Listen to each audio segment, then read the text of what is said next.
Hi, I'm Lisa, and in this video, I'm going to cover 5 quick tips to managing your money that you can start today that cost nothing at all. This is especially helpful for those of you who are new to personal finances, or you're just new to paying close attention to your money, to your budget, and to your habits when it comes to money. If you make it to the end of the video, I also have a bonus money mindset tip, so stay tuned and let's jump right in. Number 1, start an emergency savings fund now if you don't already have one. What you should do is open up a savings account. You can either open one at the bank that you're already at, or I would suggest an online bank and opening one as a high yield savings account. Now, if you already have a savings account, you might still want to open a second one. This could help you differentiate your emergency savings fund from any other savings that you are doing, maybe for a car or for a house or for a trip or vacation. So you want to make sure those things are separate, and this is strictly for an emergency savings fund. Check out my video up here that I'll link about emergency savings funds, and I'll also put a link up here and in the description of a video I made to describe high yield savings accounts if that's something you're interested in. Tip number 2 is to know your debt. A lot of us make payments to student loans, credit card bills, and other things without understanding what we're actually paying and how long it's going to be before it's no longer there. I mean, we pay so little attention sometimes that it just feels like we're going to be paying these things forever. And that's actually not the case at all. And the only way to shorten that timeline is to have a really good understanding of where you're at, know your principal balance that's owed, your interest rate, your monthly payment, and know how much of that payment goes to your principal versus your interest.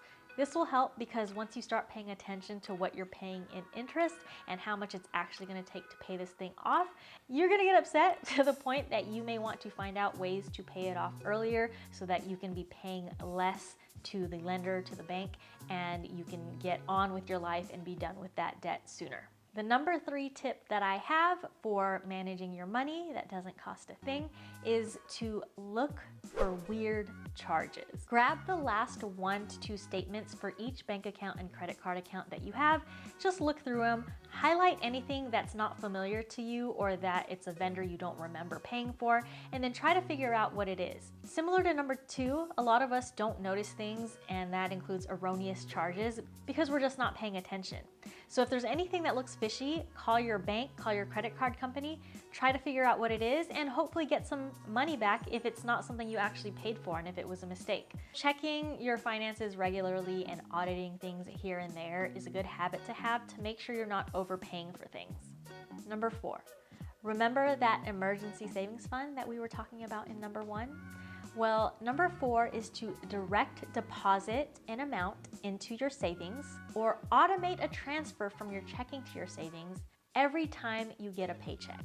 This is the concept of paying yourself first. I know these are supposed to be free tips, but technically I'm actually just telling you to set up the system. I'm not telling you to actually direct deposit money today. And I promise you, when your next paycheck hits and you direct deposit that $5, $10, $50 into that account, you're not going to notice it. I will put a link up here because I did make a video specifically about paying yourself first, which is the concept that I'm talking about. So check that out if that's something that interests you and if you really want to speed up the building of your emergency savings fund or any savings fund in general. Automation is the key.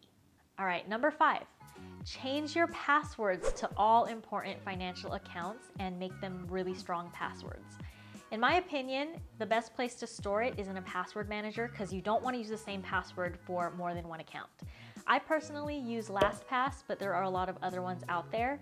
So storing it on your computer on a spreadsheet is okay, but believe it or not, it's not the safest. Now, I know some of you like to write down passwords on pieces of paper or in a journal, but that's cool up until you maybe lose that piece of paper or journal, and then you're just stuck having to do a lot of security questions and answers to reset your password.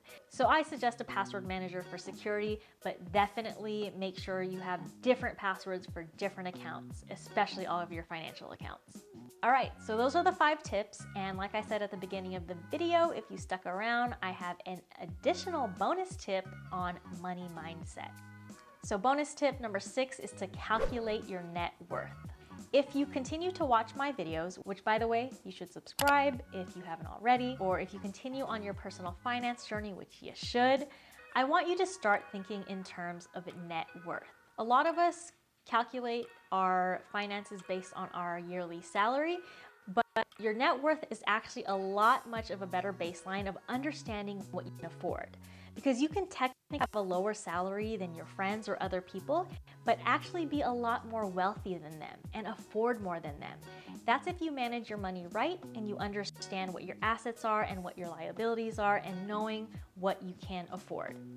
So it all comes down to knowing your financial status. I'm going to put a link in the description to an article from NerdWallet that describes more about this, but it also has a very simple calculator to help you determine what your net worth is. I actually use Personal Capital and I only started using it this year. It's a pretty cool website and tool that allows you to connect all of your accounts, and it shows you what your income is, what your expenses are, and it also shows you your net worth across all of your accounts. And I really like it, although just know that even though it's free, they do try to sell you on paid services from time to time. If you're okay with that, then maybe give it a try. And there are other places like Mint or other tools that can do this for you. You can also just do it on a piece of paper by yourself if you can figure out all of your assets versus your liabilities. And like I said, that article from NerdWallet can describe a little bit more about what assets and liabilities are. So hopefully that helped you out, and hopefully you continue your money journey. This is a new format for me. I kind of want to do more videos where I'm rambling less and getting straight to the point more. So if this helped you at all, please drop a comment and let me know. And I hope to see you all soon for the next video. Until then, peace out.